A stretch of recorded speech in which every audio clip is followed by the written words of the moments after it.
frapper les nations. Et donc Malachi dit, de peur que je vienne frapper le pays d'interdit. Dis-moi alors, Jésus vient combattre Bruxelles, il va combattre Bruxelles. Laissez-moi vous dire, Branham, quand il dit que Dieu dans la Bible a toujours comparé ses prophètes à des aigles, c'est un mensonge. Bienvenue dans Aréam, sentier sinueux et rocailleux que vous et nous sommes forcés d'emprunter parce que nous aspirons à la vérité. Vérité, justement, 2017, il a été dit que c'est l'année de vérité.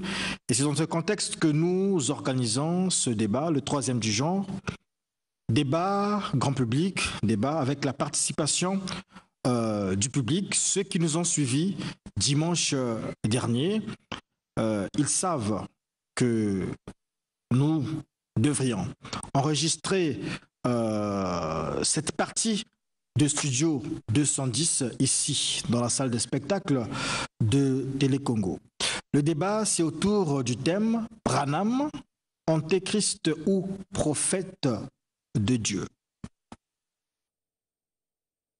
Pour le premier module, pour le premier numéro de cette émission, nous recevions Renaud Boris Mbota, ancien prédicateur dans les églises, dans les tabernacles du message du temps de la fin, 15 ans d'expérience.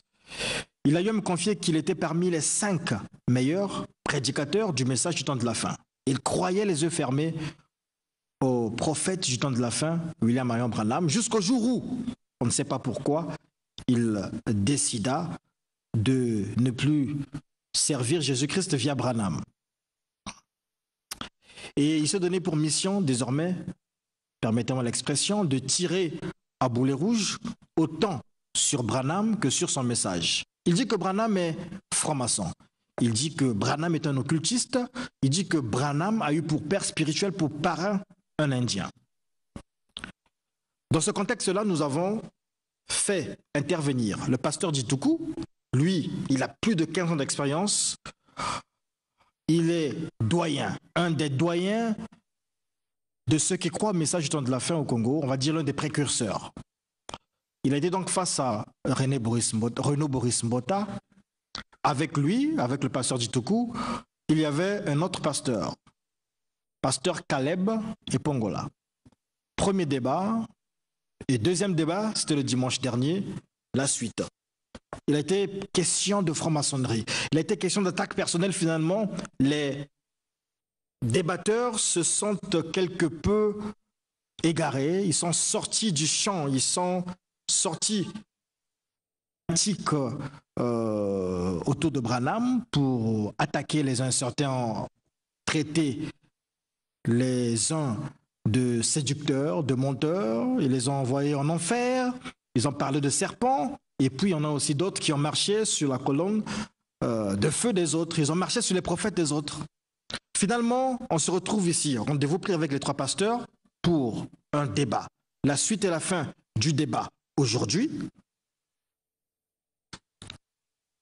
Et donc, aujourd'hui, finalement, le pasteur Dituku n'est pas là. Il s'est désisté 2 jours avant pour nous dire que vendredi, j'ai culte, je ne serai pas là pour l'enregistrement du débat.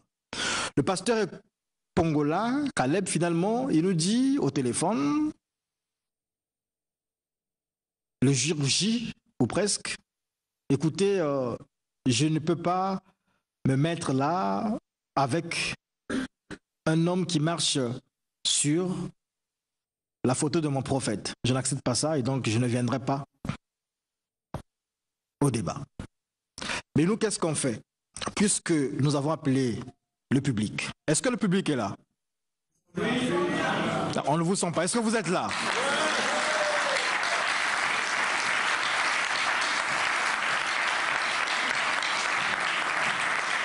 Et puisque le public est là, parmi eux, il y a des pasteurs, parmi eux, il y a des frères, il y a des croyants du message ou non, mais tous sont là, des hommes et des femmes, d'obédience chrétienne différente, mais ils sont là pour que jaillisse la vérité.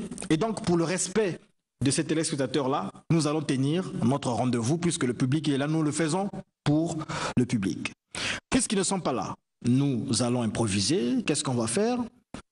Nous donnerons la parole au pasteur Mbota, qui nous démontrera de A à Z par A plus B que William Marion Branham est un antéchrist. Mais pour souci d'équilibre, nous allons faire intervenir quelques frères et pasteurs présents ici qui pensent que Branham est un prophète ou le prophète du Dieu vivant, le prophète du temps de la fin. Mais ça sera pendant la séance des questions-réponses. Ils s'adresseront au pasteur Renan Botha. Mais avant cela, on aura aussi à écouter le témoignage d'une dame qui elle aussi se dit prophète ou prophétesse, prophète des nations, Maman Laurence Okanza, que nous avons souvent reçue et que vous avez suivi dernièrement. Elle disait que Branham avait bien commencé, comme il était écrit dans Malachie 4, il a reçu l'appel de Dieu, il a reçu la mission de Dieu, finalement, il s'est détourné de la voie du Seigneur. Finalement, il a fait un mélange avec d'autres dieux et a parlé de la franc-maçonnerie. On a deux témoignages, deux personnes qui nous disent que Branham était maçon. Mais pourquoi ils le disent? Jésus aussi, on l'a traité de Belzébuth. Jésus s'est été traité de tous les noms. Qui dit quoi? Qui dit vrai? On va le savoir. Sous vos applaudissements, le pasteur Renaud Boris Botha.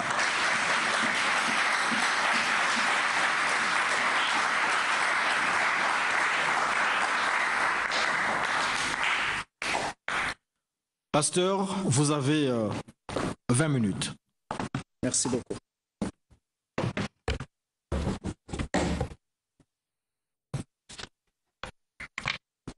Je salue tous les téléspectateurs et tous ceux qui sont dans la salle ce soir. Et c'est une joie pour moi de me retrouver ici pour répondre à cette exigence en ce qui concerne les affaires du royaume. Que le Seigneur vous bénisse tous richement.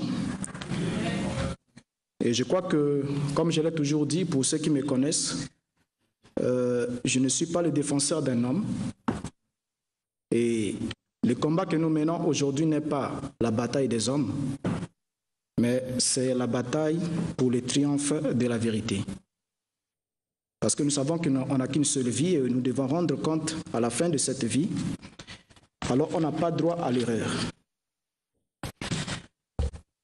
Et comme je l'avais dit tantôt, je crois pour commencer, pour la réunion de dimanche passé, j'ai eu à poser un acte que je pense qui était sans motivation. Quand j'ai eu à marcher sur la photo de la colonne de feu sur la tête de William Branham, cela était sans motivation et sans intention, sans préméditation. Mais c'était vraiment une réponse appropriée par rapport à l'ampleur des mensonges que mon collègue était en train de dire sur la photo. Ce matin, plutôt ce soir, ensemble avec vous, je vais essayer d'argumenter sur William Branham. Je l'ai dit tantôt ici, comme il y a des amis qui pourront aussi contredire, et je crois que nous serons suivis de par-dessus le monde. Je l'ai dit tantôt que William Branham n'était pas un prophète du Seigneur. Et selon d'abord ce qui est enseigné, soutenu par les croyants du message du temps de la fin, ils disent que William Branham est le prophète promis dans Malachie chapitre 4. Et lorsque nous retournons dans Malachie chapitre 4, nous nous rendons compte que ce livre est un oracle de Yahvé adressé à Israël. Nous sommes là 400 ans avant la naissance de l'Église. Étant un oracle adressé à Israël, Yahvé réprimandait Israël d'avoir abandonné ses lois. Voilà pourquoi au chapitre 4, le verset 4 leur dit « Souvenez-vous de la loi de Moïse, mon serviteur, que j'ai prescrit en oreille pour tout Israël, des préceptes et des ordonnances. » Et au verset 5, il entame et dit « Voici, je vous enverrai Élie le prophète, avant que le jour de l'Éternel arrive, ce jour grand et redoutable. Il ramènera le cœur des enfants à leur père et le cœur des pères à leurs enfants, de peur que je ne vienne frapper le pays d'interdit. » Et cette écriture-là est la première, l'écriture de base du message du temps de la fin qui dit que ce prophète promis dans Malachie 4 est William Branham. Mais vous savez, lorsque on a une révélation qui est une vérité parfaite, cette révélation doit avoir la capacité de répondre à toutes les questions qui se posent sur elle. La question que j'avais posée la fois passée, tout en introduisant à mon collègue débatteur, la question qu'il avait évitée, parce que vous allez vous rendre compte avec moi que quand nous avons parlé au premier débat, j'avais commencé avec les citations de William Branham pour démontrer qu'il n'était pas à la montagne. On date du 28 février et que cette histoire de nuage qu'il tenait dans sa main pour dire « je me tenais juste en dessous » était un mensonge. Et mes amis le savent très bien. S'ils étaient là, on aurait pu mettre le doigt réellement sur la plaie. Ils savent très bien que William Branham était parti à la chasse le 4 mars. Il était plutôt à Houston avant de se rendre à la partie des chasses. C'est lui-même qui l'a dit, il y a son agenda. Nous avons tous les sermons qu'il a prêchés avant d'aller chasser. Alors donc, il ne pouvait pas affirmer avoir été sur la montagne à la date où le nuage a été photographié. C'est un mensonge. Et lorsque j'avais abordé ce point, les amis ont dit non, écoutez, démontre-nous par la Bible que William Branham n'est pas le prophète. Laisse-nous les citations de Branham. OK. Lorsque je reviens à l'émission suivante, je commence par la Bible avec Malachie 4. En démontrant par la Bible qu'il n'était pas le prophète de Malachie 4, alors mon co-débatteur, qui était le pasteur Caleb, dit non, il ne faudra pas, voyez, vous nous distrayez, Fab, ce n'est pas avec la Bible, vous avez lu des citations. Je me suis dit, ok, je ne sais pas réellement ce que nos amis veulent. Donc sur la question de savoir d'abord que William Branham est Élie de Malachie 4, c'est absolument faux, parce que, Élie est un prophète de justice qui marche toujours avec la loi. Élie, le premier Élie le Tishbite était venu pour renverser les auteurs de Baal et ramener Israël à la loi qui a été prescrite par Moïse. Et étant donné que l'Église ne vit pas sous le régime de la loi, alors Élie ne peut jamais leur être envoyé, parce que la condition de Malachie 4, il a dit, souvenez-vous de la loi de Moïse, mon serviteur. Or, la loi a été donnée uniquement pour Israël. La loi n'a jamais été donnée pour les gens des nations. Nous n'avons jamais été sous la loi. Nous avons toujours vécu en dehors de la loi. La loi était une alliance faite, conclue avec un peuple bien déterminé. Alors c'est à ce peuple-là qui avait reçu la loi que devait être envoyé Élie le prophète. Premier envoi d'Élie le prophète, c'était Jean-Baptiste. Il a ramené le cœur des pères à leurs enfants, mais il n'a pas fait la deuxième partie parce que celle-là, il fallait que l'un des deux oints qui devait venir selon Apocalypse 11 puisse faire cette mission. Et dans Malachie 4, il a dit, de peur que je ne vienne frapper le pays d'interdit. J'avais posé la question à mon ami, si William Branham est Élie de Malachie 4, alors quel est le pays qui est menacé d'être frappé d'interdit au cas où la loi n'était pas ramenée en mémoire? Est-ce qu'aujourd'hui, le Seigneur nous enverrait Élie pour qu'il fasse quoi?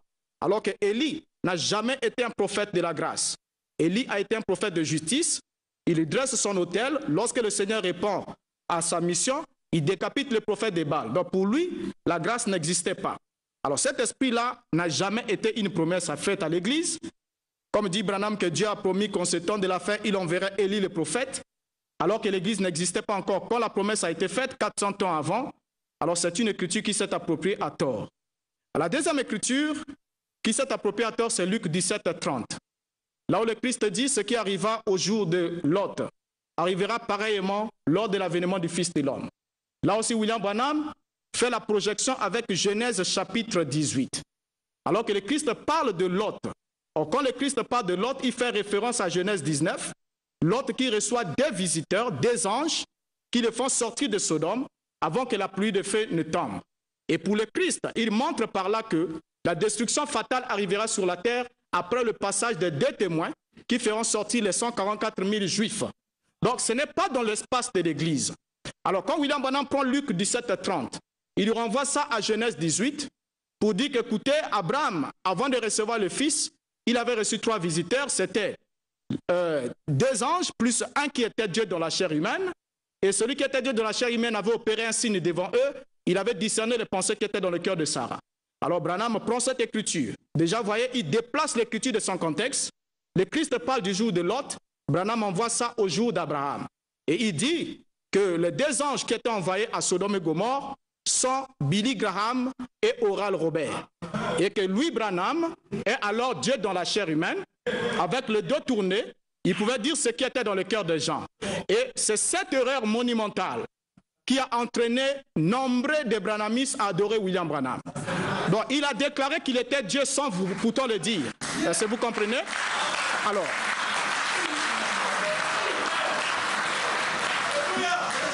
là, sur cette erreur-là, vous allez vous rendre compte avec moi que sur cette erreur, William Branham s'est proclamé Dieu.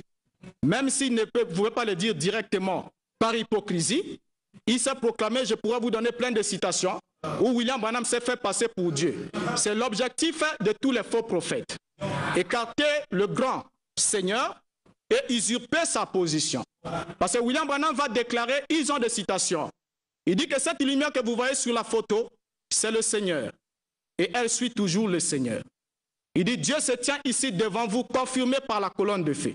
Alors, ceux qui adorent Branham, ce sont ceux qui ont compris réellement la mission de Branham. Donc, quand quelqu'un dit qu'il est du message de Branham et n'adore pas William Branham, c'est quelqu'un qui joue à l'hypocrisie. Parce que les termes de Branham sont clairs. Il est l'un des messagers qui était envoyé devant Abraham. Il a tourné le dos, discerné les pensées qui étaient dans le cœur de Sarah. Abraham l'appela Elohim. Il dit alors, ce même Dieu est ici devant vous. Je vais tourner mon dos pour vous montrer que c'est le même homme qui était devant Abraham. Alors du coup, les gens tombent à genoux et l'adorent. Ils n'ont pas tort parce qu'ils ont fait confiance à lui. Alors vous voyez, là c'est la deuxième écriture qui s'est appropriée à tort. Luc 17:30 ne parle pas de lui. Et si on va continuer encore, Billy Graham, qu'il a cité être l'un des anges envoyés à Sodome et Gomorrhe, tout le monde le sait. Pour ceux qui scrutent les actualités spirituelles, savent que Billy Graham était un grand franc-maçon. Je pourrais le démontrer avec tous les grands propos, tous les propos, même écrits de lui-même, un franc-maçon de 33e degré. Alors, il ne s'arrête pas là. Apocalypse chapitre 10, c'est la 3e écriture.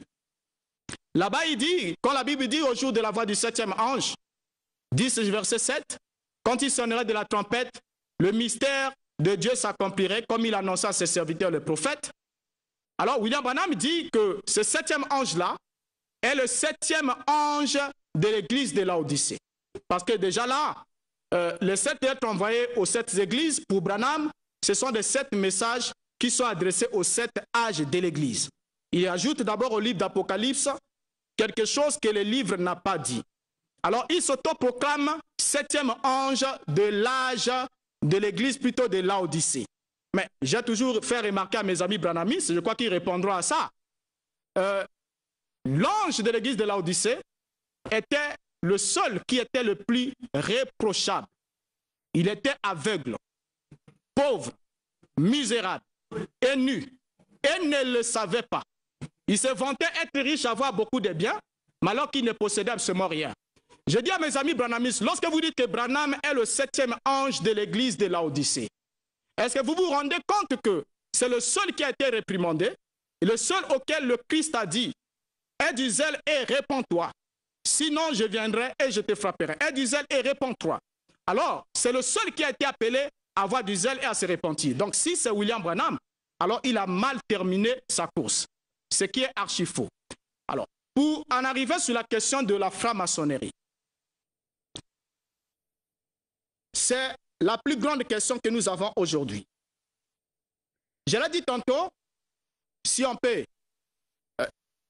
oui, mettez-moi l'image, l'église, vous allez voir l'église en blanc, cliquez sur l'église, la photo de l'église, allez-y, allez-y, allez-y, voilà, répétez. L'église vient de passer. Vous allez voir avec moi que sur le tabernacle, quelqu'un qui s'y connaît peut nous aider là. Sur le tabernacle de William Branham, il avait placé une étoile qu'on appelle l'étoile des Baphomet. Répartez encore. Voilà, arrêtez là. Regardez le premier tabernacle de William Branham. L'étoile que vous voyez noire sur la façade principale du tabernacle est une étoile mystique. Et cette étoile-là, pour ceux qui en font les sciences occultes, connaissent bien la capacité, le pouvoir occulte qui accompagne cette étoile noire à 5 branches. William Branham l'a placée sur son tabernacle. Pour quelle raison? Et c'est ce qui a fait que le tabernacle de Branham, attirait plus les francs-maçons, plus les occultistes, et les Et jamais une fois Branham n'a rendu témoignage que ce frère-là que vous voyez était un franc-maçon qui a été converti. Il nous a présenté des baptistes, des pentecôtistes, des gens qui étaient convertis. Mais à chaque réunion de William Branham, il y avait des francs-maçons qui étaient là. Ils s'asseyaient toujours à la première place. C'est eux qui soutenaient toutes les campagnes de William Branham, qui finançaient, qui faisaient tout. Alors pour quel intérêt est-ce que les francs-maçons fraternisaient avec William Branham? Alors vous allez remarquer avec moi une chose. William Branham commence d'abord son église dans un temple maçonnique. Il a commencé à prêcher longtemps.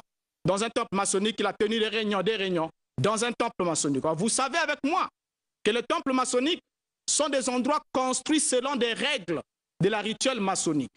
Il y a des idoles, il y a tout. Et avant même de faire quoi que ce soit, ces temples-là sont dédicacés aux dieux de la maçonnerie. Donc, c'est des lieux consacrés à une divinité étrangère à la divinité de la Bible.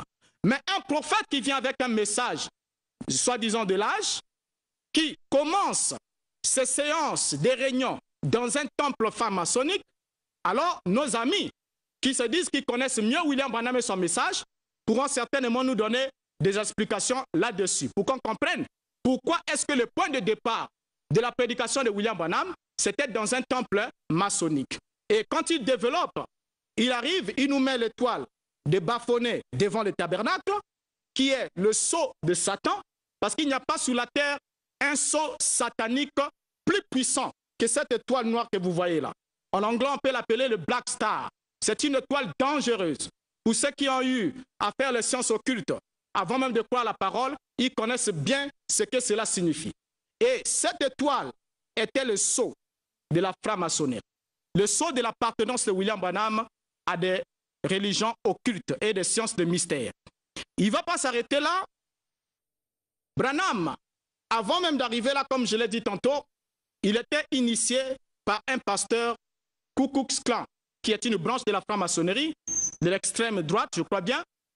Et cette branche-là prônait la supériorité de la race blanche sur la race noire. Et la doctrine principale, l'une des doctrines, c'est de dire, écoutez, le noir, c'est un être maudit et il n'a pas les mêmes privilèges que le blanc. Et c'est ce qui a fait que quand William Branham s'est imprégné de cet enseignement-là, il a pris ce faux enseignement de la sémence du serpent.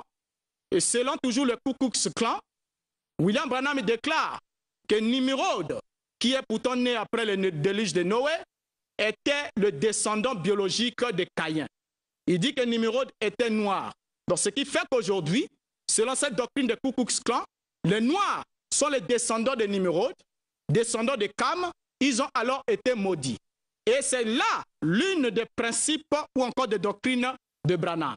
Là, comme vous voyez sur l'image qui est là, puisque j'expose en intro, Branham est là assis avec Avak Hagopian. Avak Hagopian, ce monsieur que vous voyez assis, était un prédicateur, c'était un Arménien, un être, un homme très puissant en sciences occultes. Il avait des pouvoirs de guérison compliqués. Il pouvait se tenir là durant une réunion seulement, une séance de réunion de prière, et il y avait même 1000 malades qui étaient guéris, quels que soient vos problèmes. Et il était très versé dans la magie blanche.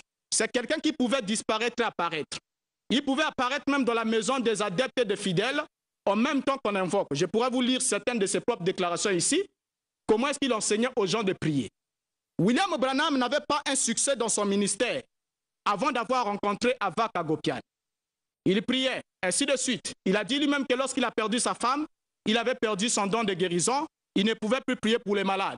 Mais lorsqu'il a rencontré Avak Hagopian, les choses ont changé. Il va nous dire que c'est en 1946 qu'il a rencontré un ange. L'ange est venu chez lui pour la première fois et qu'il a rencontré. Et l'ange lui a donné la commission et le don de guérison divine à la date de la création de l'État d'Israël. Ce qui est archi faux. Quand vous prenez les 3 citations que Branham raconte sur l'expérience avec son ange, et je vous lirai ici, si besoin est, la description qu'il donne de cet ange-là, vous allez voir à convenir avec moi que l'ange de Branham ressemble exactement à Avak Hagopian. Exactement. Alors, cet ange-là, quand il le rencontre, d'abord à une date qui est fausse, Israël devient indépendant le 15 mai 1948, mais Branham dit avoir rencontré son ange le 6 avril 46 et le 6 mai 47. Donc il a 2 dates. Donc tous les sermons de Branham il n'a que 2 dates. On ne peut pas dire que c'est un lapsus, au moins 17 ou combien de citations. Branham n'a jamais parlé de 1948, la vraie date de l'indépendance d'Israël. Mais il s'est toujours mépris de 1946 et 47. Lorsqu'il rencontre Havak, après leur rencontre, Branham va avoir un don qui n'est pas biblique. Il vous attrape dans la main et il y a des manifestations physiques qui apparaissent sur l'autre main. Et comme ça fait comme des gonflements, tout ça là, ça indique de quelle maladie vous souffrez. Et lorsqu'il va prier pour vous, vous avez pour mission de regarder sa main. Si sa main redevient normale, ça veut dire que vous avez été guéri. Or, ce principe-là était le même module operandi d'Havak Hagopian. C'est Havak Hagopian qui opérait ce système de guérison, de contact avec excitation visuelle. Donc, quand vous voyez que la main de Branham redevient normale, cela excite votre foi que, donc, comme sa main est redevenue normale, donc je suis guéri. On précise, ce n'est que votre foi qui vous guérit, mais ce n'est pas ce pouvoir-là. Alors, après là, Branham, comme vous le savez, on va nous mettre son tabernacle pour justifier que, mettez-nous l'église là, défilez un peu les photos, on va voir une photo là, son église à l'intérieur, vous allez voir quelque chose avec moi, allez-y, ça c'est Havak qui vient de passer là, arrêtez là, regardez l'église à l'intérieur, ça c'est le Branham Tabernacle à l'époque de William Branham. Nous avons là 2 crucifixes. Jésus est sur la croix. Mais Jésus, c'est parce qu'on ne peut pas agrandir l'image ici, ceux qui pourront l'avoir, la possibilité de l'agrandir comme il se doit, ils pourront l'agrandir. Jésus est sur la croix à droite. C'est un blanc. Vous voyez, n'est-ce pas? C'est un blanc à droite. Mais celui qui est sur la croix à gauche, c'est un noir. Je ne sais pas si vous voyez cela. Donc, le Jésus blanc qui est sur la croix, c'est le vrai Jésus, selon Branham. L'autre homme noir est dans quelle position? À gauche, n'est-ce pas? Ça, c'est la doctrine des Ku Klux Klan. C'est-à-dire, c'est l'homme qui est mort à gauche de Jésus était un noir. Donc, maudit. Ça, vous voyez? Alors, il ne s'arrête pas là, ses enseignements sont clairs. Branham interdit le mariage entre l'homme noir et l'homme blanc. Il dit que ce n'est pas la volonté du Seigneur.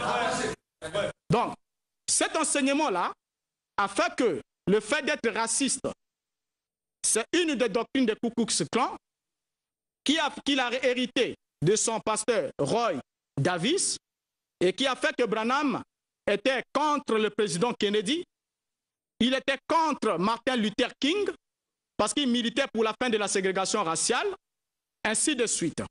Donc, en regardant juste ces points-là, avant d'entrer dans les dimensions, j'aimerais vous faire comprendre ici ce matin, ou ensemble, pendant que nous sommes ici, en regardant rien que ces images, quand on va développer, vous allez voir avec moi que la croix n'est d'abord pas un symbole chrétien. Et plus encore, nous avons Christ qui est crucifié et on nous dira qui est l'homme crucifié en noir et pourquoi il est à gauche du crucifié en blanc. D'accord. Merci, on peut applaudir quand même. C'est une émission...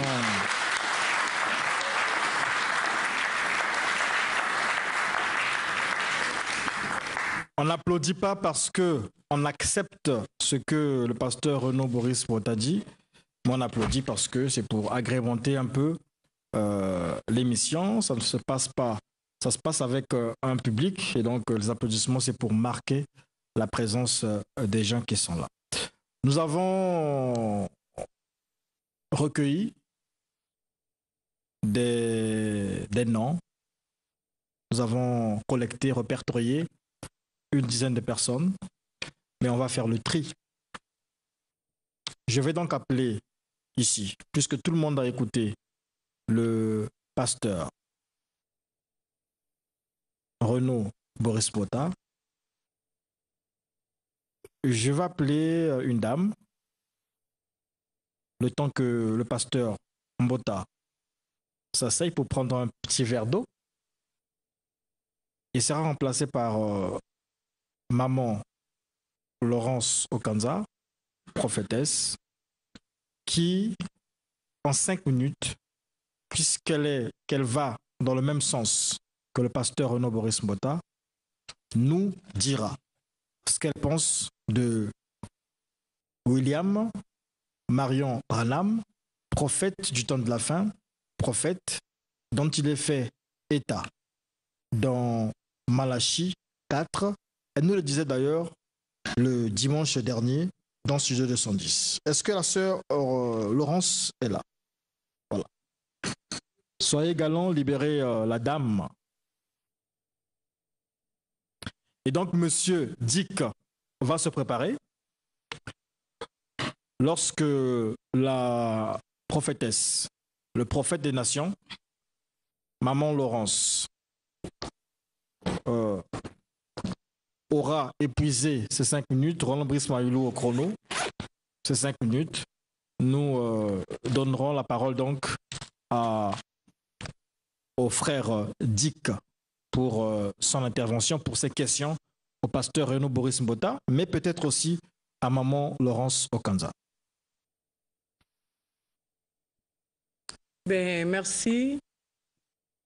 Je dis merci d'abord à notre Seigneur Jésus-Christ, parce que si je peux me tenir devant vous, c'est à cause de lui. Parce que je fus une femme qui ne parlait pas. Je ne savais pas parler, mais lui m'a mis les mots dans la bouche. Je vous salue donc au nom de Jésus, et que Dieu bénisse, notre Seigneur Jésus bénisse Télé Congo pour nous avoir accordé la parole. Ainsi dit, je ne peux pas ne pas avancer sans lire la parole de Dieu. Je vais lire une révélation qui est destinée à notre nation, comment les Congolais doivent se tenir. Nous sommes dans Deutéronome chapitre 5. À partir du verset 7, je lis au nom de Jésus-Christ, au Congo-Brazzaville jusqu'aux extrémités de la terre. Ainsi parle l'Éternel. Tu n'auras point d'autre Dieu devant ma face. Tu ne te feras point d'image taillée, de représentation quelconque des choses qui sont en haut dans les cieux, qui sont en bas sur la terre et qui sont dans les eaux plus bas que la terre. Tu ne te prosterneras point devant elles et tu ne les serviras point. Car moi, l'Éternel, ton Dieu, je suis un Dieu jaloux qui punit l'iniquité des pères sur les enfants jusqu'à la 3e et à la 4e génération de ceux qui me haïssent, et qui fait miséricorde jusqu'en 1000 générations à ceux qui m'aiment et qui gardent mes commandements. Amen. Est-ce qu'on peut applaudir pour la parole de Dieu?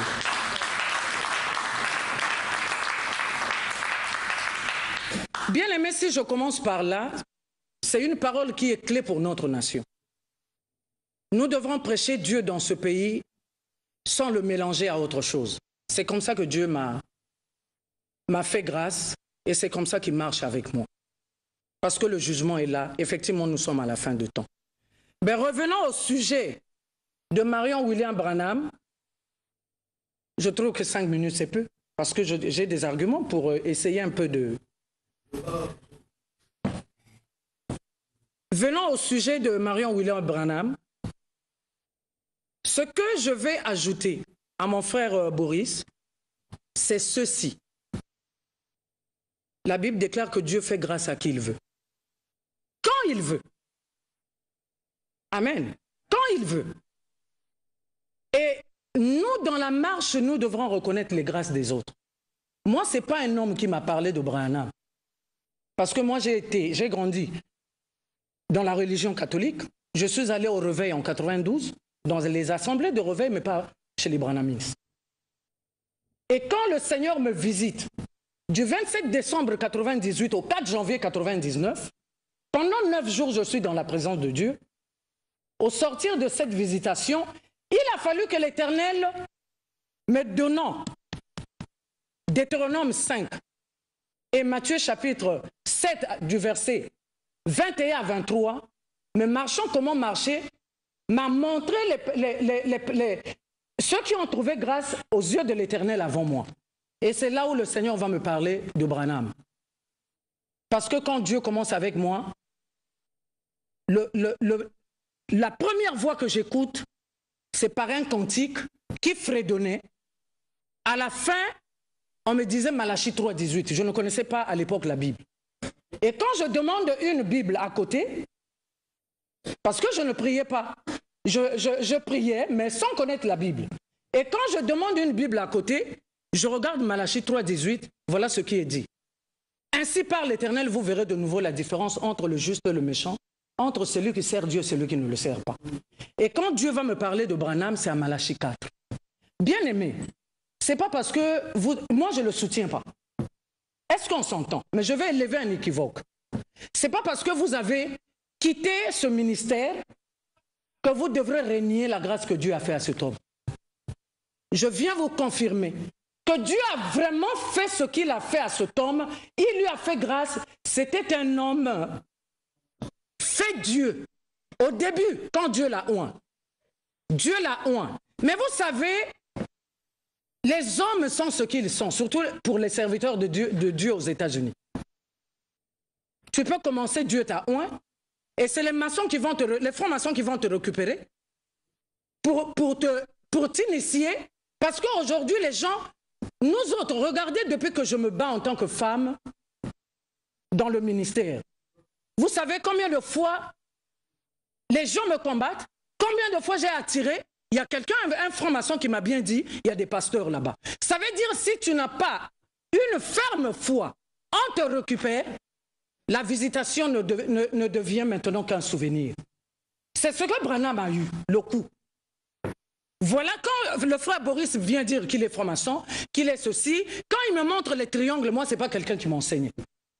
C'est par la grâce de Dieu, je connais ces choses. Je suis la première, je peux dire le premier serviteur de Dieu en tant que femme à avoir la révélation contre la franc-maçonnerie. Parce que c'est elle qui était assise dans l'église et a détruit l'église.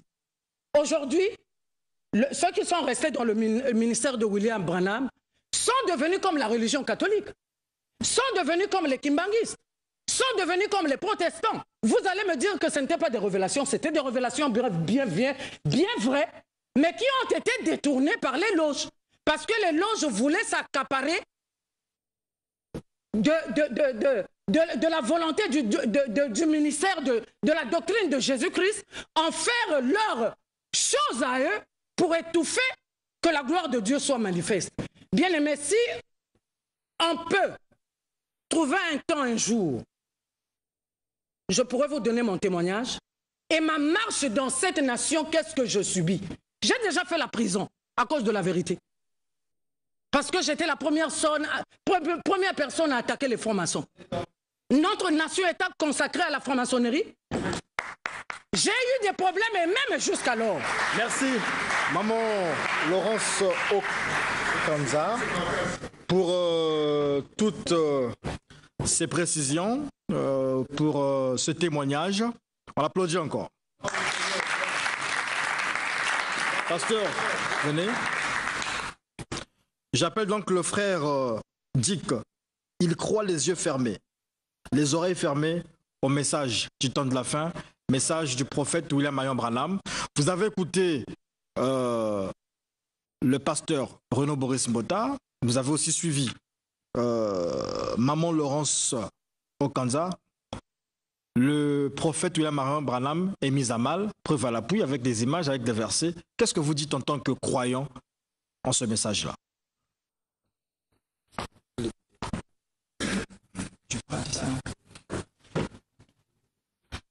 Je suis très content, je peux... D'accord.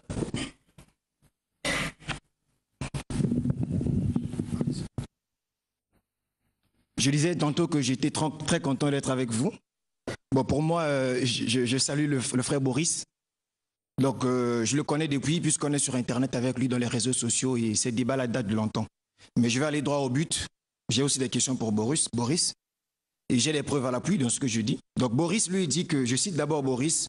Boris dit que le diable vous a séduit et vous ne le savez pas en adorant Dieu. Vous adorez Satan sans le savoir, qui n'est nul autre que Jupiter, le père des dieux, dont Zeus, devenu Zésus ou Jésus, est le fils. Car le seul adorable est Elohim, le père de notre Dieu, Adonai Yeshua Mashiach. Donc Boris dit qu'il n'adore pas le Seigneur Jésus, que Jésus est un nom juif, plutôt romain, et qu'il adore Adonai Yeshua Mashiach. Et quand il prendra la parole, j'aimerais bien qu'il essaie de spécifier son Dieu, là, la personne de son Dieu qu'il adore, d'où est-ce qu'il vient. Je disais que les propos là, ce sont de Boris, j'en ai avec dans ma tablette. Boris également dit que tout celui qui dit que la Bible est la parole de Dieu est une personne suspecte. Sur Internet, Boris ne croit pas à la Bible. Il dit que ce n'est pas la parole de Dieu. J'ai des preuves. Et j'aimerais aussi que Boris me dise quel est le livre sacré sur lequel il fonde sa foi, si ce n'est pas la Bible. Et Boris disait encore, je le cite, il dit « C'est faux de penser que le jardin d'Éden était un jardin, littéral, à cause du fleuve qui l'arrosait. Si le jardin d'Éden était un lieu géographique, il demeurerait jusqu'à nos jours. Sachez, mes amis, qu'un animal rusé n'a jamais existé. Et par conséquent, ce serpent devrait être une faculté intellectuelle et non un animal littéral. » Boris ne croit pas que le jardin d'Éden a existé. Pour Boris, Adam et Ève, c'est une imagination. Le serpent, c'est juste une conception littérale. Et j'ai encore plusieurs documents, là où Boris est en train de réprimander le livre de Matthieu, montrant que ce livre n'est pas de la parole de Dieu. Donc, j'ai introduit mes propos par ces questions-là, parce que je voudrais bien connaître l'identité de M. Boris. Je suis en train d'arriver, s'il vous plaît. Je disais que j'ai introduit mes propos par ces questions parce que je voudrais bien connaître la personne de M. Boris. Et j'ai suivi Boris qui disait que Branham était un franc-maçon. J'ai suivi Boris, s'il vous plaît. Je disais que j'ai introduit par ces questions parce que je veux qu'il me dise qui il est. Donc ce n'est pas un problème. Pour Branham, il y a tellement de choses à dire. J'ai suivi Boris qui disait que Branham était un franc-maçon, c'est faux. Boris s'est appuyé sur une déclaration de Branham j'ai oublié même là où Branham dit « Tous mes gens sont des maçons ». Voilà. Donc dans cette déclaration en anglais, il est dit « All my people are maçons ». Tabana peuvent témoigner. J'ai également les images. Mes images ne pourront vous montrer qu'il n'y a pas un Jésus peint en noir à côté et l'autre en blanc, ce qui est faux. Et il n'a jamais été, Avak n'a jamais été le maître spirituel de William Branham, c'est faux. Branham est parti le rencontrer. J'ai la déclaration de Branham, là où il montre qu'il était parti pour prier pour Avak. Boris a pris pas mal d'images qu'il en a. Sur Internet, je suis un internaute. Il y a plusieurs images qu'on fabrique par-ci et par-là. Toutes les images officielles de William Branham sont sur www.branham.org. C'est le site de William Branham, le site officiel qui détient le droit sur toutes les images, ce qui est faux. Boris nous parle de l'étoile de David, cette étoile qui est là, qu'il traite de maçonnique, ce qui est faux, le drapeau d'Israël à l'étoile maçonnique. Il parle de la nuée, ce qui est faux. Branham n'a jamais dit que la nuée est descendue le 28 février 63. S'il a une déclaration de William Branham, je lui donne ma tablette. Ça n'existe pas dans le message. Ce qui est très faux. J'ai tellement à dire, mais vu le temps, je ne peux pas. Vraiment, je vous salue. Merci beaucoup. Que le Seigneur vous bénisse richement, mon ami. Ok. Maintenant, je crois que il a tenu sa parole. C'était une promesse. On a toujours débattu et échangé avec eux sur les pages de Facebook.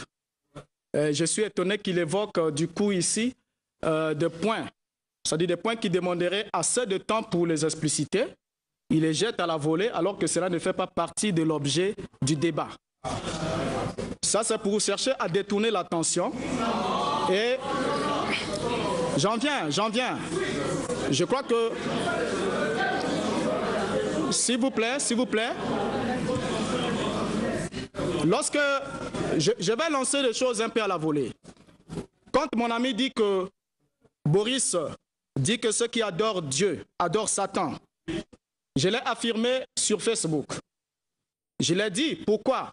Parce que j'ai dit que l'entité créateur de la Bible, c'est Elohim en hébreu. Et lorsque les traducteurs ont traduit la Bible au IVe siècle, c'est Jérôme au IVe siècle, lorsqu'il a traduit la Vulgate, et étant soucié, quand l'Église catholique romaine souciait de détruire la foi juive et voulait préserver la foi de leurs anciennes divinités, garder Jupiter, garder Zeus et toutes ces divinités-là, ils étaient alors obligés de modifier l'entité créateur de la Bible. Et Jérôme a traduit la Vulgate, pour ceux qui ont cette Bible en latin, il a évincé Elohim et il a remplacé par Deus. Deus a été Deus Pater, qu'on a traduit par Dieu le Père.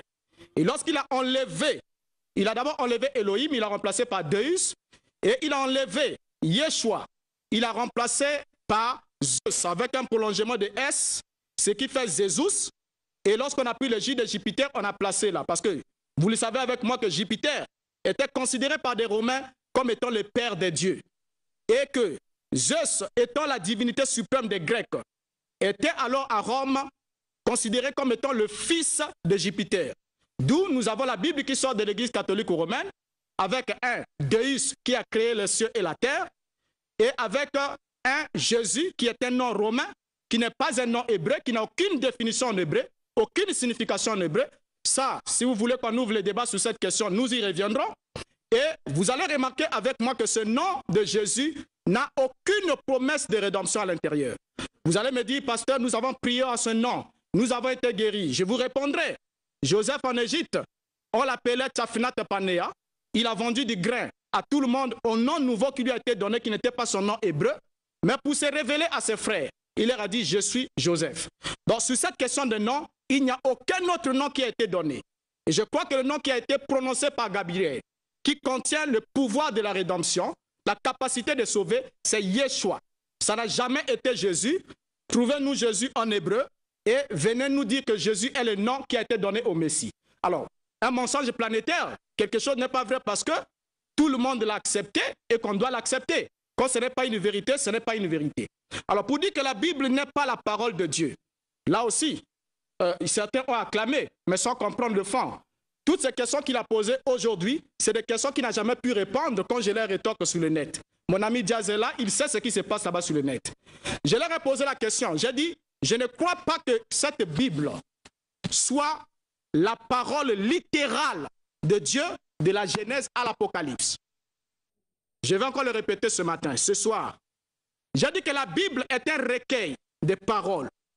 Et je crois qu'elle contient les paroles de Elohim, elle contient les paroles de Satan, elle contient aussi les paroles des hommes. Vous n'allez pas me dire le contraire. Quand le serpent a dit à Ève, vous ne mourrez point, est-ce que cette phrase-là, c'était la parole de Dieu? Non. Lorsque Simon-Pierre a dit à Christ, tu ne mourras point, et que le Christ dit, arrière de moi Satan, est-ce que la parole qui est sortie de la bouche de Simon-Pierre était la parole de Dieu? Non. Les hommes aussi se sont exprimés. Donc il y a des expressions qui sont humaines dans la Bible qui n'ont rien à voir avec la rédemption. Donc je l'ai dit et je l'ai redit encore que la Bible...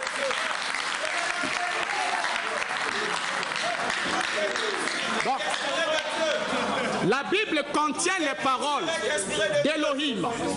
La Bible contient les paroles d'Elohim. Elle contient les paroles. Oh, pour arriver à l'inspiration, vous n'allez pas jeter les choses comme ça. Je crois que la Bible a été écrite, il y a d'abord la révélation. La révélation, c'est lorsque le Seigneur transmet une vérité à une personne. Mais pour ce qui est d'écrire, il fallait l'inspiration pour mettre à écrit ce qui a été révélé. Et vous n'allez pas me dire ici que tout ce qui est écrit ici, est-ce que vous comprenez? Vous n'allez pas me dire ici que tout ce qui est écrit ici, c'est la parole littérale de Dieu. Ce n'est pas prouvable, on pourra ouvrir un débat là-dessus. Je crois que la Bible contient les paroles de Dieu, mais je ne crois pas qu'elle est littéralement de la Genèse à l'Apocalypse, la parole de Dieu. Parce que les hommes aussi ont parlé, il y a des choses que les hommes ont dit, je peux vous donner beaucoup de citations. Quand la Bible dit par exemple, Judas alla se pendre, c'est une écriture. Vous allez me dire, bon, c'est la parole de Dieu, je suis croyant, je dois aussi la vivre. Moi aussi, je dois prendre une corde, je vais aller me pendre. Est-ce que c'est normal? Est-ce que c'est ça? Ce n'est pas le cas. Alors, pour le jardin d'Éden, ça c'est, il a soulevé beaucoup de choses qui nous demanderont juste de temps pour rien. Et c'est hors sujet parce que on ouvrira un débat là-dessus sur le jardin d'Éden et all my people are Masons. C'est là notre point. Qu'on ne trompe personne. La citation est là. Qu'on ne trompe personne. Je vais relire cette citation. Je vous la prends d'abord en anglais pour dire ma famille. C'est all my family. Donc on ne trompe personne ici. C'est all my family. Lorsqu'on dit all my people, ça ne peut être traduit que par tout mon peuple, tous mes gens, tous mes disciples. Je vais vous donner tous les exemples si vous le voulez. Donc ici, là, quand Branham dit « All my people are Masons », je vais démontrer à mon ami ici, qui a pris des propos qu'on lui a donnés là-bas, sûrement sur le net, pour dire « Bon, il faut que le contrer ici, là ». Je vais prendre cette déclaration ici. Il dit ceci. Maintenant, je ne dis rien sur les Kiwanis. Maintenant, c'est tout en ordre. Voyez, juste certaines personnes prennent parce que je crois que les maçons sont bien. Ça, c'est un prophète. Hein? Il croit que les adorateurs de Baphomet, Diaboulon sont bien. Il dit, je crois qu'ils sont bien. Mais la loge maçonnique ne prendra jamais la place de l'Église ou du sang de Jésus-Christ. Tous mes gens, je le lis en anglais, all my people, tous mes gens sont des maçons. Et ils sont tous bien en tant que loge. Remarquez bien, quand nos amis disent que c'est la famille biologique de Branham, aucun d'entre eux, Charles Branham, n'a jamais été maçon. Nous connaissons la famille de William Branham. Charles Branham n'a jamais été maçon. Les oncles de Branham n'ont jamais été des maçons. Regardez bien comment Branham va ramener ça à l'église. Il dit, tous mes gens sont des maçons et ils sont tous bien en tant que loge. Et le problème de ceci est, vous avez l'église. Est-ce que là on est dans la famille biologique? Non. Vous avez l'église. Jusqu'à ce que ce ne soit plus qu'une loge maçonnique. Je relis cet endroit-là. Et le problème de ceci, est, vous avez l'église jusqu'à ce que ce ne soit plus qu'une loge maçonnique ou n'importe quelle autre loge. Alors, qu'on ne nous dise pas que tous les gens de Branham qui disent « All my people are Masons », ils parlent de sa famille biologique. Ce qui est archi faux. Parce que quand nous présente, que les Branhamistes nous présentent, quel est le parent de William Branham qui était maçon? Son père n'était pas religieux. Son père n'a jamais été maçon. Ses oncles, nous les connaissons tous. Aucun membre de la famille de Branham n'a été maçon. Mais lesquels étaient des maçons? C'était William Branham, sa femme, les parents de sa première femme appartenaient au Ku Klux Klan. C'est même eux qui ont payé les frais d'hospitalisation de William Branham. Et ça, tout le monde le sait. Et William Branham dit qu'il n'a jamais parlé en mal contre la franc-maçonnerie. Ça ne s'arrête pas là. Lorsque Branham vient, les enseignements qu'il donne, pour prouver, puisque le Christ dit, on reconnaîtra l'arbre par ses fruits. Les enseignements qu'il donne, où est-ce que Branham a tiré l'enseignement selon lequel la Bible est la première Bible, la pyramide plutôt est la deuxième Bible de Dieu. Et que les zodiaques au ciel sont aussi la Bible. Où est-ce qu'il a tiré ces déclarations? Il dit que les zodiaques, les zodiaques qui étaient la Bible babylonienne est la Bible de Dieu et la pyramide est la Bible de Dieu et il a enseigné des enseignements ésotériques à l'église. Ça, tout le monde le sait. L'étoile à 6 branches. Quand on dit que voilà, il dit que l'étoile de David a 6 branches. Mais cette étoile-là, laissez-moi vous dire, cette étoile a existé 7 siècles avant la venue de Christ. Et lorsqu'elle a existé, Israël n'utilisait pas cette étoile. Les chrétiens du premier temps n'ont jamais utilisé cette étoile. Mais l'étoile a été récupérée par les Juifs dans le judaïsme qui en ont fait un symbole de leur nation. Alors que c'est au 15e siècle que cette étoile a été récupérée. Cherchez dans l'histoire, vous ne verrez jamais cette étoile existant dans la nation juive avant le 15e siècle. Et depuis son existence, elle était toujours une étoile liée aux fonctions occultes et mystiques. Et même, le Seigneur avait réprimandé Israël pour avoir traîné avec l'étoile de Moloch et la tente de Dieu Riphan.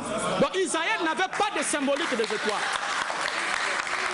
Pasteur Renaud, Boris Mbota, on va faire l'économie du temps. Lorsque vous voyez que les questions n'ont rien à voir avec la thématique, sautez ces questions-là pour aller à l'essentiel, ou bien vous pouvez répondre en une minute ou en quelques secondes. Maintenant, le frère Dick nous a dit ici que cette image, ce n'est pas le temple de Branham. Bon, qu'il prouve le contraire. D'accord, ok. En attendant que le monsieur rassemble ses preuves qu'il aille du côté du PowerPoint, nous allons appeler le frère Jacques du message. Rapidement, s'il vous plaît.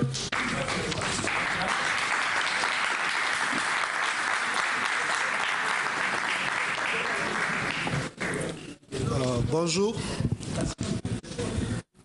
J'aimerais, dans un premier temps, lever l'équivoque sur un sujet. Nous sommes à la télévision congolaise. Et si nous nous disons que nous sommes chrétiens, on doit rendre justice à chaque chose, placer chaque chose à sa place. Pourquoi Frère Branham n'a par exemple pas condamné la franc-maçonnerie? Lorsque vous regardez la franc-maçonnerie américaine ou encore la franc-maçonnerie dans le monde, la franc-maçonnerie est dans les œuvres caritatives. Nous connaissons le Lions Club, on connaît le Rotary, on connaît beaucoup de choses. Cette maçonnerie américaine est basée sur les lois et sur les principes bibliques, et cette maçonnerie est dans les universités, subventionne et beaucoup de choses.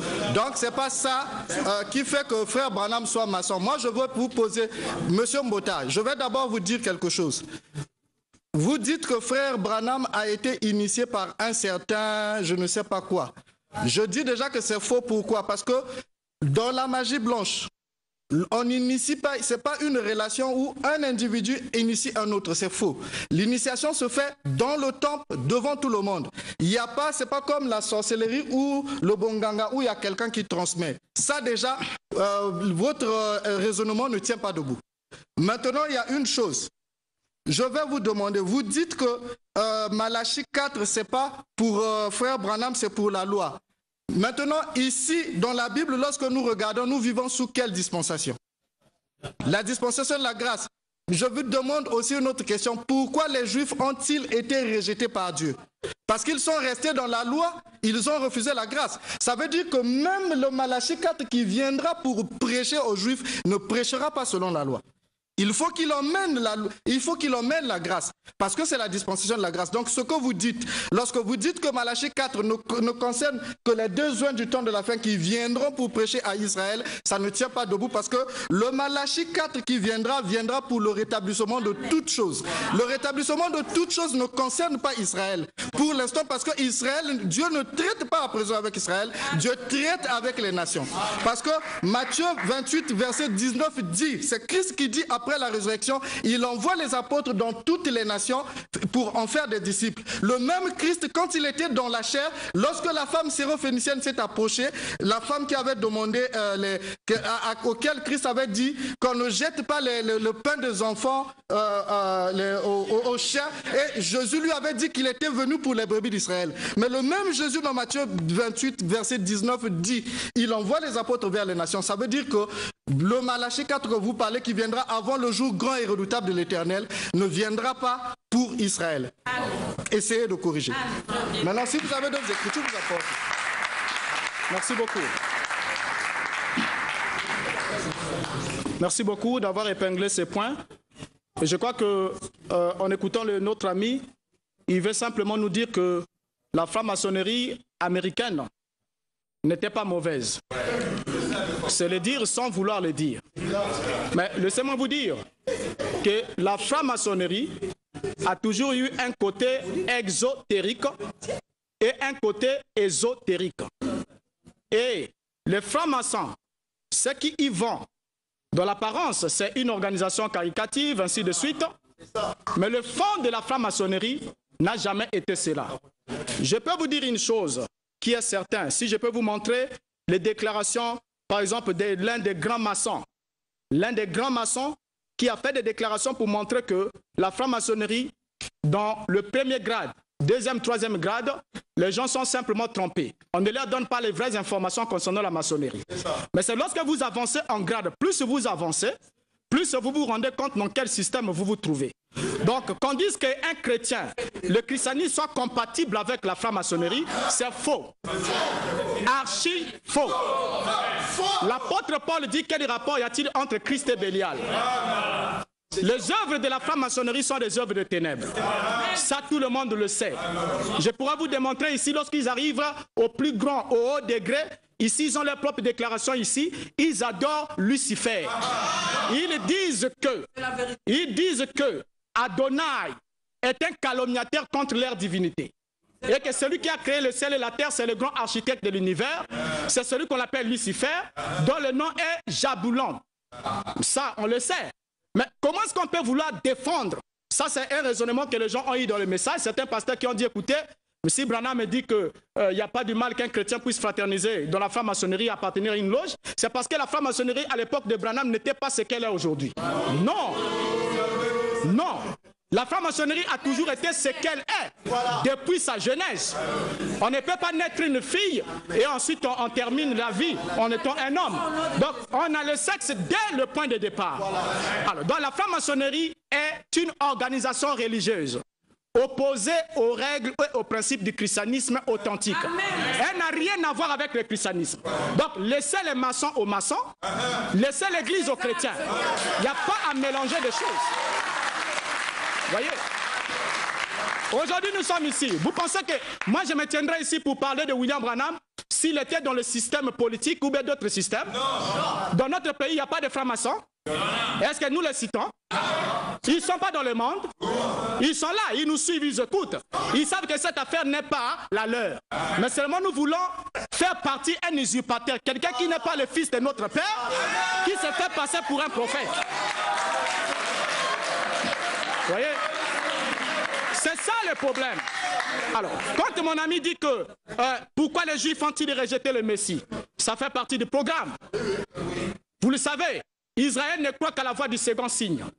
Jean-Baptiste est venu avec une voix. Il dit, voici ce que dit la voix qui crie dans le désert. Mais Israël ne croit pas lorsqu'il n'y a qu'une seule voix. Il faut le second signe. Voilà pourquoi dans Malachie 4, il leur est dit, et se lèvera pour vous qui craignez mon nom, se lèvera le soleil de la justice. Il aura la guérison sous ses ailes. Quelles sont les ailes qui doivent guérir la nation? Ce sont les deux oins d'Apocalypse 11. Donc l'un des deux oins sera Élie et l'autre sera, je vais vous le dire, Enoch. Mais Branham a dit que Moïse et Élie reviendront en Israël, ce qui est archi faux. Parce que Moïse est mort. La Bible dit qu'il est réservé à un homme de mourir une seule fois. Moïse était mort et enseveli par le Seigneur. Même s'il y a des endroits, Branham ne croit pas ça, il dit que je ne crois pas que Moïse mourut, je crois qu'il était enlevé. Il s'oppose à la Bible. Et Moïse étant mort, or les deux oins qui viendront en Israël après l'enlèvement de l'Église vont passer par la mort. La Bible dit qu'ils seront tués. Mais la Bible dit qu'on ne tue pas un homme deux fois. Les seuls qui sont allés, qui sont partis, ils ont quitté la planète sans passer par la mort, c'était Élie et Enoch. Donc il est évident que ces ministères-là pourraient être ramenés là-bas pour faire le travail au temps de la fin parce qu'ils sont les ailes du soleil de la justice. Donc dire que Malachie 4 a quelque chose à voir avec l'Église, c'est archi faux. Quel est le pays qui est menacé d'être frappé d'interdit si le ministère d'Élie n'était pas reçu? Qu'on nous montre ce pays. C'est un pays. Et ce pays, c'est Israël. Est-ce que vous comprenez? Alors, donc sur cette question-là, les points sont clairs. Donc, qu'on ne nous dise pas que William Branham pouvait mélanger la maçonnerie avec le christianisme, cela ne s'accorde pas avec le principe des choses. Merci, est-ce qu'on peut applaudir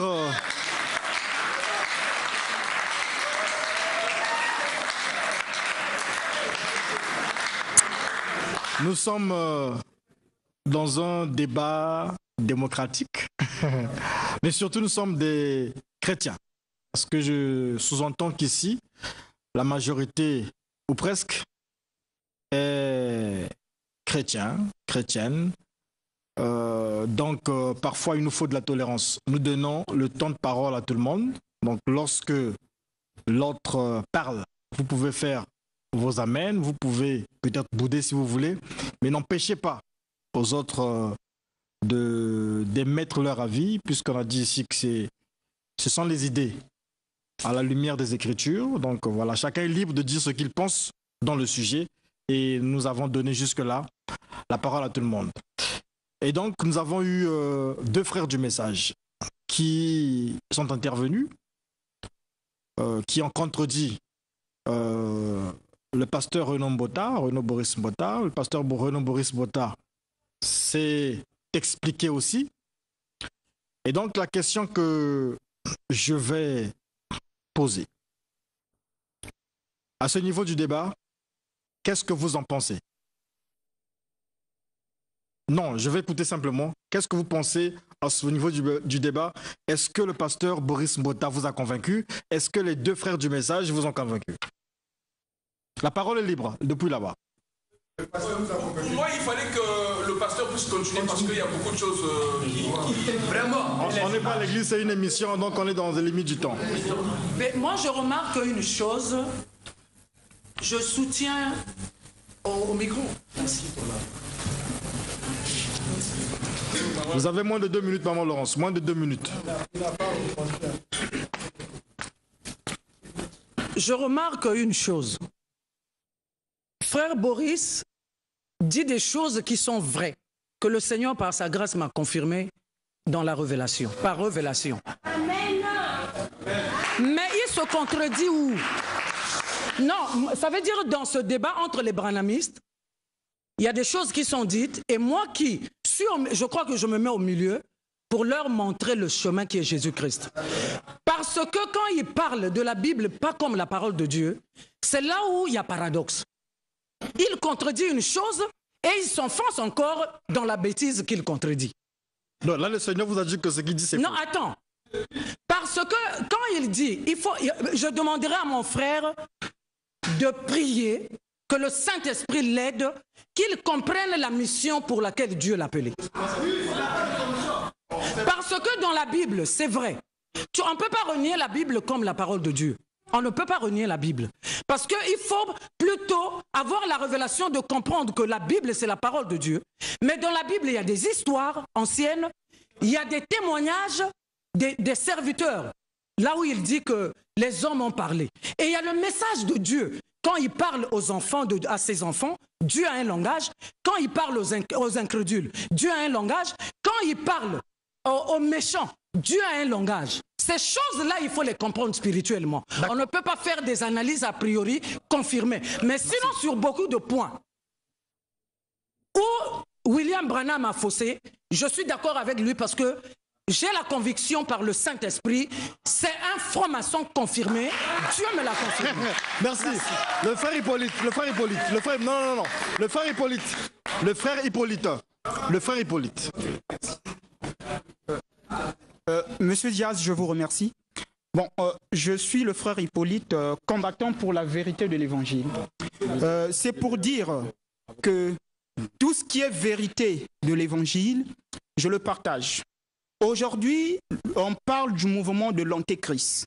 Je pense bien que non, ça devrait attirer l'attention de tout le monde.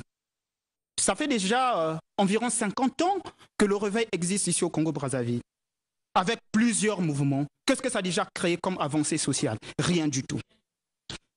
Nous assistons à la prolifération des églises. Nous assistons à la montée en puissance des hommes et des femmes qui se disent envoyés de Dieu, mais qui commettent la bêtise des précédents. Donc c'est pour dire, aujourd'hui c'est Branham qui est à la barre. Nous ne sommes pas là contre Branham. Nous sommes là contre le mouvement de l'Antéchrist. S'il s'agit de commencer ce débat avec Branham, commençons-le sans pourtant prêter des procès d'intention envers celui qui est en train d'exposer son point de vue. Je remercie le frère qui ne fonde pas ses arguments sur ses idées, mais il est en train d'apporter des preuves.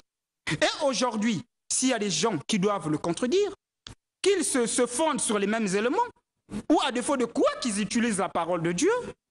Aujourd'hui, si les gens parlent d'une révélation quelconque, un pseudo-révélation, disant que non, Dieu m'a révélé ceci, Dieu m'a révélé... Mais la révélation, c'est même le fondement de l'Antéchrist. Aujourd'hui, les gens se lèvent, bâtis un mouvement, disent que Dieu m'a révélé, Dieu m'a donné une mission. Ce n'est pas ça.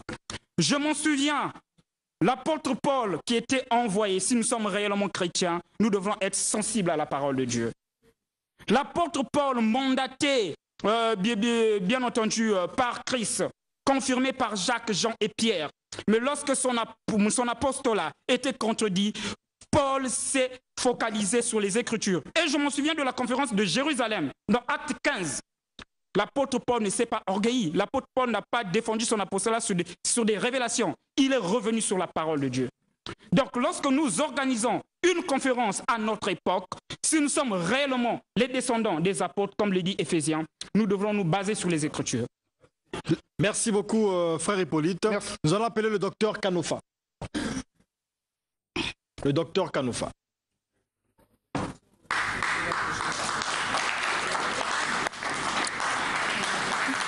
Merci à toute la salle, à tout le public ici réuni et plus précisément à notre invité, au fait, celui qui a entendu l'invitation, les journalistes. Ok, je me tiens ici pour défendre et confirmer l'évangile. Je vais commencer par la lecture d'une citation qui est là sur la couverture d'une brochure les oins du temps de la fin du prophète William Marion Branham. Je ferai la lecture, après je vais entrer dans l'apport que j'ai pu réserver. Il n'y a rien de plus élevé comme rang pour révéler la parole que les prophètes. Je vais donc entrer dans la parole de Dieu en lisant la Bible, bien sûr, Hébreux chapitre 1, verset 1.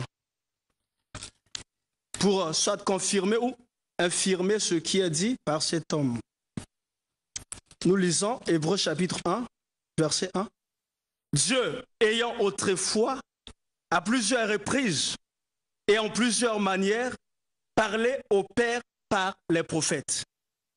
À la fin de ces jours-là, nous a parlé dans le Fils qu'il a établi héritier de toutes choses. Par là, nous disons que Branham se trompe de dispensation, Branham ne se trompe d'époque, il se trompe de temps et il est carrément anachronique. Alors, ici dans la lecture, la parole de Dieu que tous nous sommes censés reconnaître comme étant la seule parole infaillible en matière de croyance et de pratique, la parole entre nous située de temps. Et qu'anciennement, il s'agit ici de Dieu qui parle à Israël. Il se sert des prophètes pour parler aux patriarches. Et maintenant, à l'heure où nous sommes au temps de la grâce, au temps de la dispensation, à l'âge de l'Église, Dieu a parlé par le Fils, qui est notre Seigneur Jésus-Christ.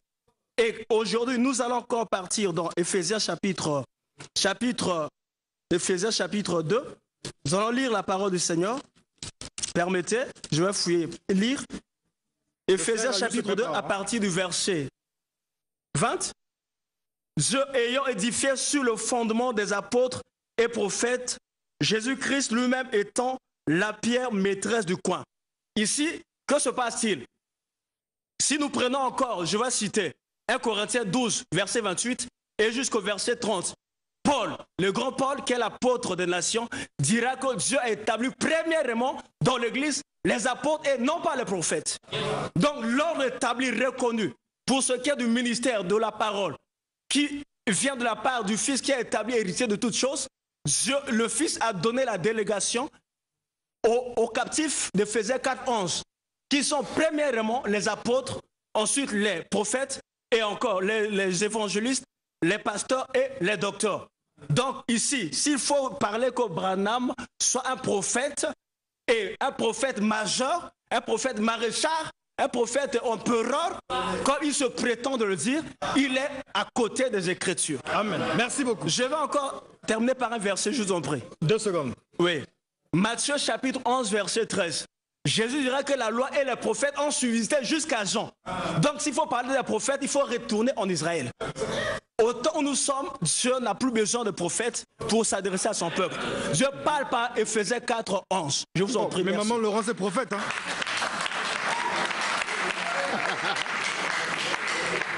Le frère Victoire. Le frère Victoire. Oh.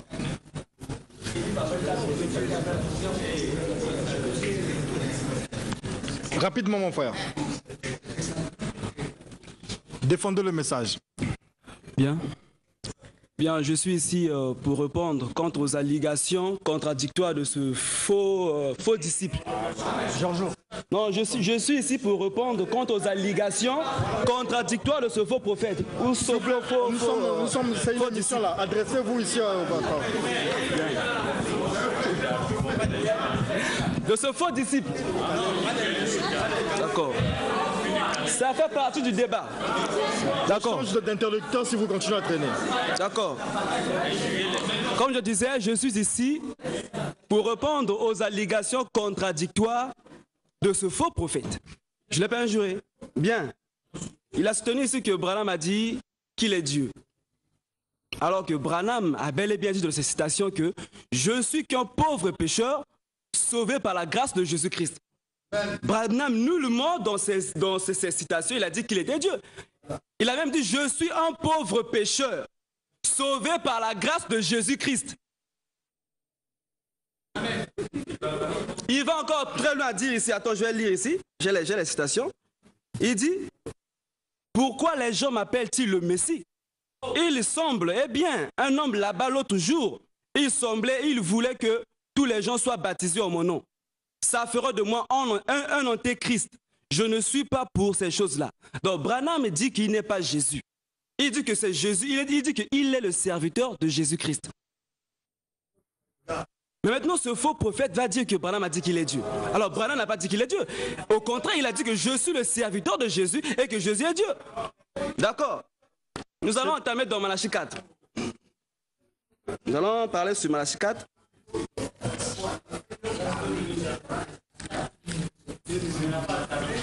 J'ai encore beaucoup de minutes. D'accord.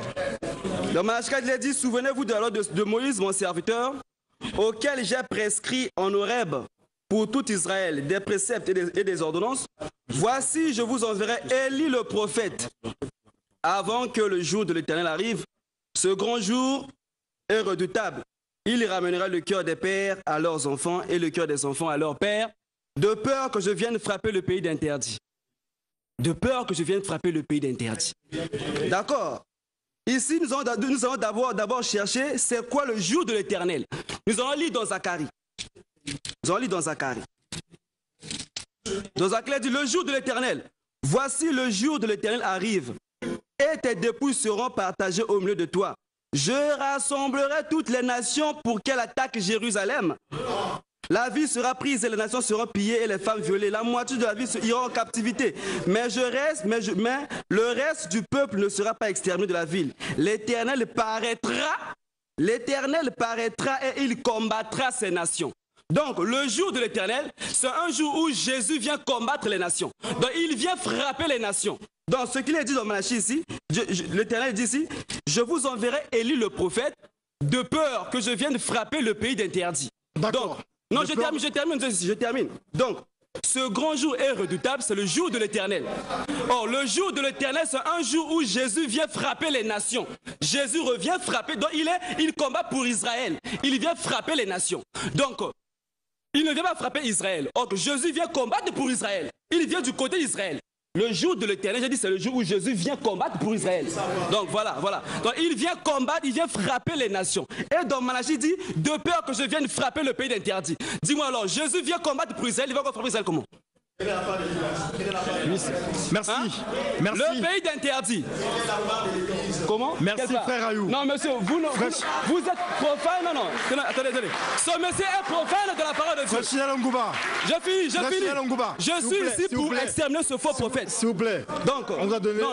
Vous n'êtes pas plus que les autres. Donc, j'ai bien expliqué Malachie. S'il vous plaît. Vous avez eu le temps de tout expliquer. D'accord. Donc Malachie, c'est pas pour Israël, c'est pour nous les nations. Merci. C'est comme ça. Merci. Donc qui ne trompe pas les gens. Voilà. Merci. Donc le pays d'interdit. Non, je te parlais. Donc c'est comme ça. Donc le jour de l'Éternel, c'est un jour où Jésus vient combattre les nations et non Israël. C'est comme ça.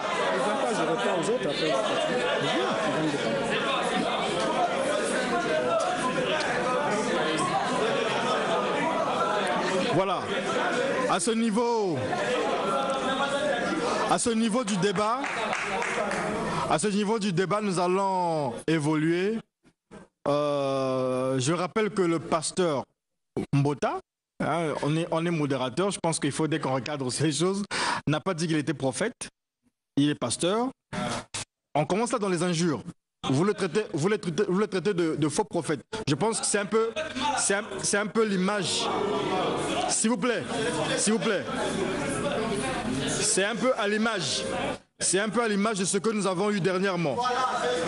Dès la première émission, le pasteur Ditoukou a commencé à attribuer des qualificatifs au pasteur. Il a utilisé des qualificatifs, il a traité de tous les mots. Et lorsque le pasteur à marcher sur le prophète. Vous voyez que là où ça nous emmène, on vous demande de rester dans le débat. Vous êtes des chrétiens. C'est vous qui allez à l'église tous les jours. C'est vous qui lisez la Bible tous les jours. Mais soyez tolérants. Parlez aussi avec un peu de pudeur. Il y a tout le monde qui est là.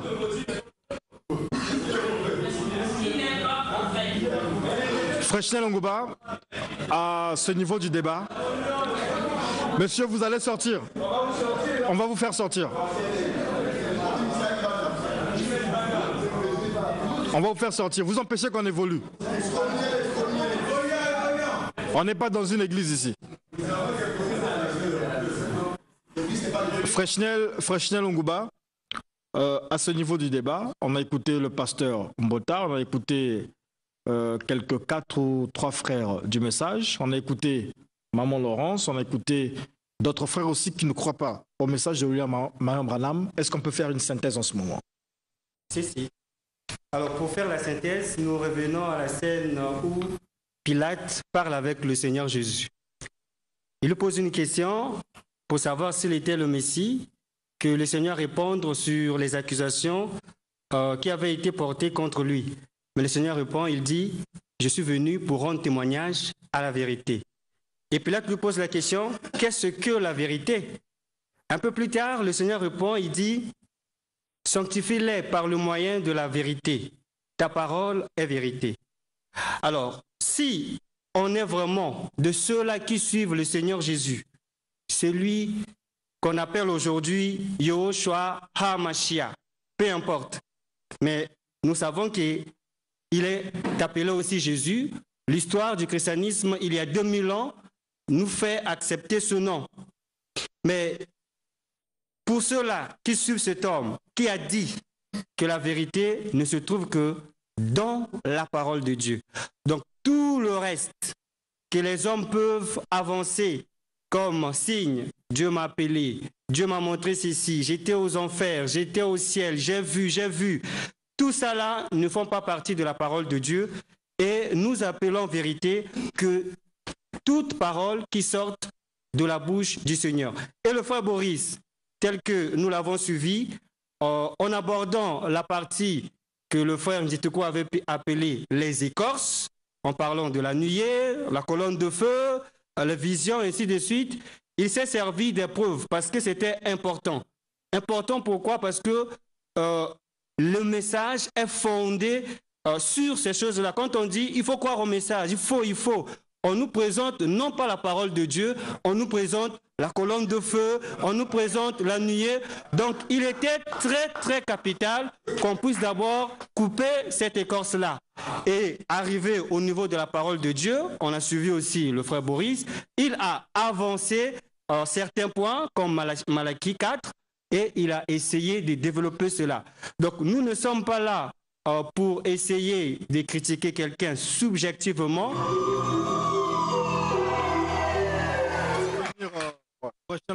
Pour calmer un peu la tension, parce que les choses, il y avait un peu d'électricité dans l'air.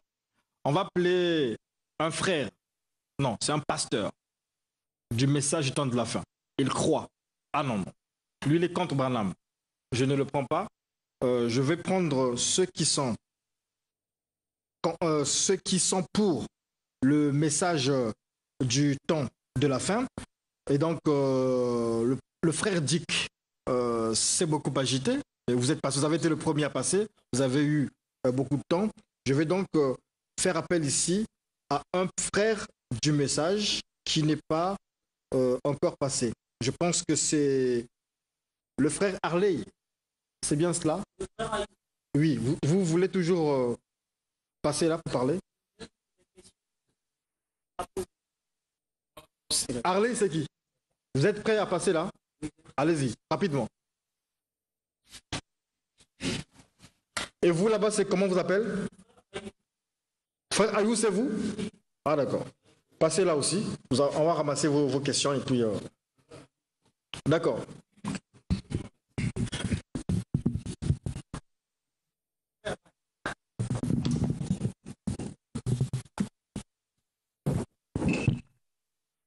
C'est moi le frère Harley. Je prie pas à l'église de Branham. Je crois juste à ce prophète. Ce qui vient de dire que le prophète guérit les gens à travers la magie blanche là. Je ne crois pas ça. J'aimerais juste savoir où il a eu ses preuves et qu'il puisse prouver ces preuves-là. Il vient de dire aussi que le prophète Branham dit à ses paroles qu'il est Dieu. Mais moi, j'entendais que les frères de Branham me disaient que le prophète Branham lui-même disait qu'il n'est pas Dieu. Il est un simple serviteur de Dieu qui, par la grâce, j'aimerais savoir ces questions. D'accord. Merci. Frère Ayou. Que le pasteur Boris, que le Seigneur vous bénisse. Je suis ivre de joie de me présenter devant vous. J'ai juste des questions. Dans tout ce que vous avez dit, selon moi, je ne crois pas à ça. Mais j'ai juste 3 questions. Comment reconnaître l'envoyé ou le prophète de Dieu? Selon la Bible, disons. Ma deuxième question est celle-ci. Dieu avait-il donné le nom de Moïse pour la délibération d'Israël? Et ma troisième question est celle-ci. Si le fruit que Adam et Ève avaient mangé n'était pas la sexualité, que donc serait-il? Et je vais encore dire quelque chose. La Bible déclare dans Amos 3,7, Dieu ne fait rien sans révéler ses secrets à ses serviteurs des prophètes et non des apôtres. Leçon cette étape. Paul dit, si j'ai sujet à me glorifier, je me glorifierai en Christ. Donc, Dieu avait dit à Moïse aussi que je te ferai un Dieu et Aaron serait ton prophète. Cela ne veut pas dire qu'il avait écarté le Dieu créateur et le Dieu était en Moïse. Non, c'est comme nous le disons aussi. Nous sommes des dieux sur la terre, mais nous n'écartons pas le vrai Dieu que nous prions, que nous adorons sur la terre. Aussi réel et vrai Dieu nous a baptisés de son Esprit Saint et que sa portion est en nous, alors nous sommes des dieux. Et que nous ne sommes pas des dieux que les gens peuvent glorifier. Nous sommes des simples dieux sauvés par sa grâce, par son amour. Donc, j'ai aussi à dire quelque chose. N'inventons pas ou bien ne contredisons pas la Bible. Parce que la Bible, ce sont des paroles inspirées de Dieu. Donc l'homme ne peut pas se lever directement pour parler de ces choses. Oui, oui. Imaginez. Nous sommes à 5, s'il vous plaît. D'accord. On est derrière le temps parce que, voilà. Monsieur Passé, Monsieur Van, je pense. Bonjour à tous. Je voulais seulement dire à Boris, il a dit quelque chose qui n'est pas dans la parole. Il dit que le prophète n'a jamais condamné la loge des francs-maçons. Mais j'ai une citation à lire ici, là où le prophète il dit que n'allez pas là-bas. Je vais prouver ça. Dans le serpent écrasé. Amen. Cette église ne peut jamais se comparer au monde. Comment pouvez-vous, vous et votre divertissement de votre église, vous comparer à une loge des francs-maçons ou à l'un de ces groupes de gens qui se divertissent? Ça, c'est leur domaine. N'essayez même pas d'aller à leur camp. Ça, c'est le prophète qui dit.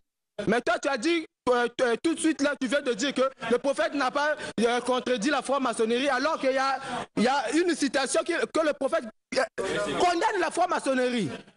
Et dans Malachie, je voulais revenir aussi à Malachie chapitre 4 pour confirmer que Malachie, Dieu nous dit dans Malachie, il va envoyer Élie le prophète. Il ne va pas envoyer 2 messagers. Enfin, en Israël, Apocalypse 11, on nous parle de 2 messagers. On nous parle de 2 messagers, Moïse et Élie. On nous parle de 2 messagers qui seront reçus par les Juifs pour racheter les 144 000 Juifs. Mais ici, dans Malachie chapitre 4, on parle d'un seul prophète. D'un seul prophète. Et dans Malachie chapitre 4, sinon je viendrai pour frapper le pays d'interdit. Est-ce que le pays d'interdit, c'est Israël? Non. Parce que l'Église avait reçu les interdits pendant les 7 âges de l'Église. C'est pour cela que Jésus-Christ a envoyé le prophète afin de retourner la foi des enfants. des enfants apostoliques vers la foi des pères apostoliques. C'est pour ça qu'il nous a ressuscité. Élie le prophète. Parce que dans Malachie 3... Ben, on peut applaudir aussi, hein. Voilà, ce n'est pas la fin du débat. Vous avez vu que le pasteur Mbota répondra justement à ces questions. Nous allons revenir sur cette émission dimanche à 7h30. Les DVD des 3 émissions sont prêts aussi. Donc nous verrons avec Isis Onyangue, Roland Brice Mayulu et Raël Bissombolo comment vous procurer les DVD. Vous nous appelez, voilà, merci. Nous vous dirons comment faire pour avoir le DVD des 3 débats. Je remercie tous ceux qui ont participé à ce débat. La suite, donc, dimanche 7h30, nous commencerons par ce débat en intégralité, du début jusqu'à la fin. Et donc, je disais merci à ceux qui ont participé au débat. Merci à ces jeunes qui ont eu leur courage. Le dernier jeune, et celui qui a passé avant, le frère Dick, le pasteur Jacques, qui au banc de remplaçants ont été pris par hasard, comme ça, tirés au hasard, qui par sursaut d'amour pour le prophète ont comblé le vide laissé par les pasteurs d'Ituku et Pongola. Les pauvres étaient obligés de se débattre contre Boris Mbota. Ben, quand le débat a eu lieu, on attend le pasteur Akilas qui quitte Pointe-Noire, spécialement pour venir affronter le pasteur Mbota. On fera passer l'émission certainement dimanche en 8. Et sur ce, on vous dit merci. Merci à tous et nous sommes là pour la vérité. Nous sommes là pour que jaillisse la lumière à dimanche prochain.